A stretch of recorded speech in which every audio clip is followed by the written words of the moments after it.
स्वागत है आपका हिंदी स्पेस चैनल की स्पेस अपडेट सीरीज के एक नए एपिसोड में।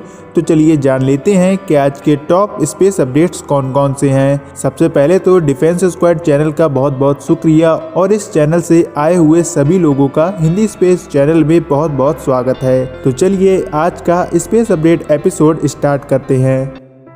आज की पहली अपडेट हमारे सन के द्वारा रिलीज करी गई एक डेंजरस सोलर फ्लेयर को लेकर है। पिछले संडे यानी कि 29 नवंबर को वैज्ञानिकों द्वारा हमारे सन की स्टडी करते समय इसके सरफेस में हुए एक्सप्लोजन से निकली हुई सोलर फ्लेयर का पता लगाया गया। यह जो सोलर फ्लेयर थी वह एक मीडियम साइज की सोलर फ्लेयर थी जिसको कि हम मिनी सोलर स्टॉर्म भी कह सकते हैं। और जब वैज्ञानिकों द्वारा इसकी स्केल को मापा गया तब यह मीडियम 4.4 स्केल का एक मिनी सोलर स्टॉर्म था। अगर आपको यह नहीं पता कि सोलर फ्लेयर्स या फिर सोलर स्टॉर्म्स क्या होते हैं तो आपको यह बता दें कि सन के सरफेस पर होने वाले ब्राइट एक्सप्लोजन से निकलने वाली इलेक्ट्रोमैग्नेटिक एनर्जी को सोलर स्टॉर्म कहते हैं। और क्योंकि हमारे सन का साइज काफी ज्यादा बड़ा है इसकी वजह से इन एक्सप्लोजन्स के साइज में कई सारे पृथ्वी जैसे ग्रह भी समा सकते हैं। फिलहाल यह जो 4.4 तीव्रता का सोलर स्टॉर्म था इससे हमारी पृथ्वी को तो कोई भी खतरा नहीं है, लेकिन जो स्टॉर्म 29 नवंबर को देखा गया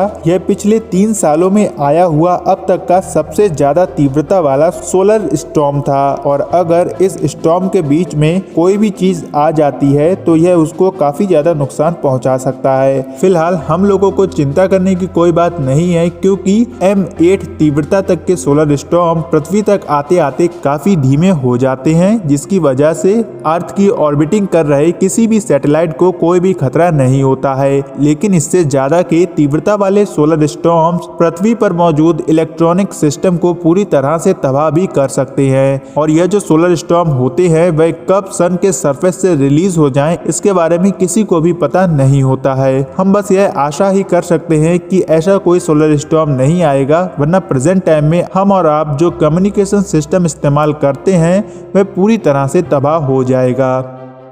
आज की दूसरी अपडेट चाइना के चैंग 5 मून मिशन की लूनर लैंडिंग को लेकर है। 23 नवंबर को लॉन्च करे गए चाइना के चैंग 5 मिशन ने 1 दिसंबर को इंडियन टाइम के अकॉर्डिंग रात 10:24 पर सक्सेसफुली मून के सरफेस पर लैंडिंग करी है। यह जो चैंग 5 स्पेस क्राफ्ट है इसको चाइना के लॉन्ग मार्च 5 रॉकेट की मदद से लॉन्च किया गया था। यह मिशन चीन के द्वारा अब तक मून पर भेजा जाने वाला 5वां मिशन है। अगर इस मिशन की बात करें तो चीन की नेशनल स्पेस एजेंसी ने इस मिशन को मेनली मून के सैंपल्स को पृथ्वी पर वापस लाने के लिए लॉन्च करा है। इस पूरे मिशन में लैंडर, सैंपल रिटर्न मॉड्यूल और सर्विस मॉड्यूल शामिल है। यह चैंग 5 लैंडर प्रेजेंट टाइम में मून के सरफेस से 5 फीट नीचे से सैंपल्स को कलेक्ट कर रहा है और उसको पृथ्वी पर वापस भेजेगा। अगर 17 दिसंबर को यह जो सैंपल रिटर्न मॉड्यूल है वह मून के सैंपल्स को पृथ्वी पर वापस भेज देता है तो चीन दुनिया का ऐसा दूसरा देश बन जाएगा जो कि मून के सरफेस से कलेक्ट करे गए सैंपल्स को सफलतापूर्वक पृथ्वी तक वापस लाया हो। फिलहाल चाइना के इस चैंग 5 मिशन के ऊपर एक डिटेल वीडियो भी बनाया जा रहा है जिसमें आपको इस मिशन की सारी जानकारी देखने को मिलेंगी। वहीं चीन की इस सक्सेसफुल मून लैंडिंग के लिए चाइना की नेशनल स्पेस एजेंसी CNSA के सभी वैज्ञानिकों को बहुत सारी शुभकामनाएं, क्योंकि भले ही प्रेजेंट टाइम में हमारी चीन के साथ बॉर्डर टेंशन चल रही हो, लेकिन इस टाइप के मिशन पूरी ह्यूमन सिविलाइजेशन के लिए गर्व के मिशन होते हैं और ये नई नई स्पेस डिस्कवरीज में काफी ज्यादा मदद भी करते हैं। और हम हमारे पड़ोसी देश आतंकिस्तान की तरह तो है नहीं जो खुद तो चीन की मदद के बिना कुछ कर नहीं सकता। और भारत के चंद्रयान 2 मिशन के विक्रम लैंडर की सक्सेसफुल मून लैंडिंग ना हो पाने के कारण किसी का मजाक बनाया जाए। वैसे अगर इनके देश की बात माने तो इस टाइप्स के मिशन पर पैसा खर्च करना इनके लिए बिल्कुल बेकार है, क्योंकि इनके यहाँ पाले जाने वाले 72 हुरों के प्रेमियों के खर्चे से कुछ पैसा बचे तब तो ये इस टाइप के मिशंस को लॉन्च करें। वैसे अगर पाकिस्तान के साइंस एंड टेक्नोलॉजी मिनिस्टर की बात चल ही रही है तो आपको बता दें कि पाकिस्तान के मिनिस्टर के अकॉर्डिंग इनकी स्पेस एजेंसी सुपार्को ने भी कई सारे काम किए हैं, जैसे कि हबल टेलीस्कोप को पाकिस्तान की सुपार्को के द्वारा लॉन्च किया गया था, जो कि आप इनकी मिनिस्टर की क्लिप में खुद ही देख सकते हैं। का तरीका यह है कि आपने एक दूरबीन लगाई, जो दूरबीन कम से कम 50, 60, 70 या शायद 100 साल पुरानी टेक्नोलॉजी है। एक तरीका देखने का है कि दूरबीन हबल है, जो दुनिया की सबसे बड़ी दूरबीन है, जो कि स्पार्को ने भेजी हुई है, जो सैटेलाइट में वहां। वैसे आपके दिमाग में यह सवाल आ रहा होगा कि इनके पास ऐसा कौन सा लॉन्च व्हीकल आया जिनकी मदद से इन्होंने इस टेलीस्कोप को लॉन्च किया। तो हम आपका यह क्वेश्चन भी दूर कर देते हैं और आप इनके लॉन्च व्हीकल को खुद ही देख सकते हैं। बाकी आप इनके लॉन्च व्हीकल के बारे में क्या सोचते हैं, कमेंट सेक्शन में जरूर बताएं।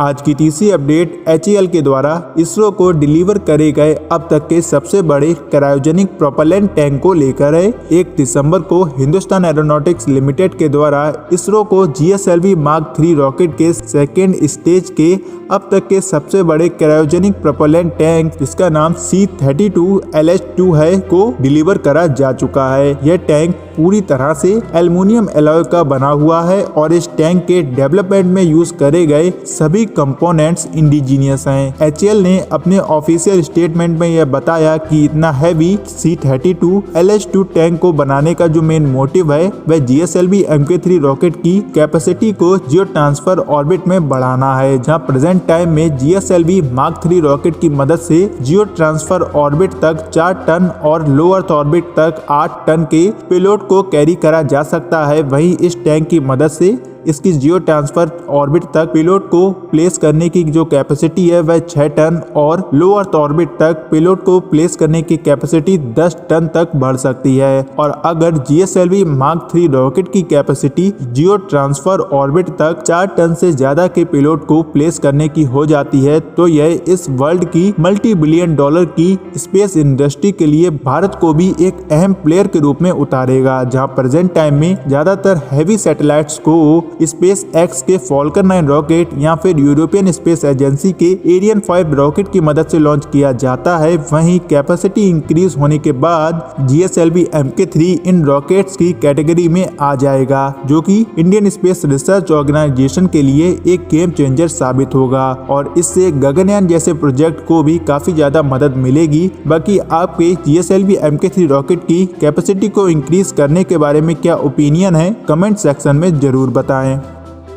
आज की चौथी अपडेट अरेकिबो ऑब्जर्वेटरी के बंद होने को लेकर है। 1 दिसंबर को दुनिया की सबसे बड़ी टेलीस्कोप अरेकिबो ऑब्जर्वेटरी का हैंगिंग एंटीना इसके ऊपर 400 फीट की ऊंचाई से एक केबल के टूटने की वजह से कोलैप्स हो गया, जिसने इस ऑब्जर्वेटरी को पूरी तरह से तबाह कर दिया और यह 1 दिसंबर का दिन एस्ट्रोनॉमी की दुनिया में एक ब्लैक डे बनकर रह गया, क्योंकि इस दुनिया की एक शानदार ऑब्जर्वेटरी इस दिन पूरी तरह से कोलैप्स हो गई। और इस ऑब्जर्वेटरी के कोलैप्स होने के मात्र एक दिन पहले ही नासा के द्वारा 4 महीने पहले हुए कोलिजन में इस ऑब्जर्वेटरी के ठीक ना हो पाने के कारण इसको पूरी तरह से बंद करने का फैसला लिया गया था। लेकिन इस डिसीजन के मात्र एक दिन बाद ही यह ऑब्जर्वेटरी पूरी तरह से कोलैप्स हो गई और अब इस 900 टन की ऑब्जर्वेटरी के कोलैप्स हो जाने के बाद नासा के द्वारा अब तक ये डिसाइड नहीं किया जा सका है कि इसका सक्सेसर कौन होगा और अब अर्थ पर आने वाले खतरों को किस प्रकार से सटीकता के साथ मापा जा सकेगा। इसके रिगार्डिंग नासा के द्वारा अब तक कोई भी डिटेल स्टेटमेंट नहीं दिया गया है। उनके द्वारा सिर्फ इस ऑब्जर्वेटरी को बंद करने का फैसला करा गया है, क्योंकि इस बार जो कोलिजन में इसको नुकसान पहुंचा है उस नुकसान को अब ठीक नहीं करा जा सकता।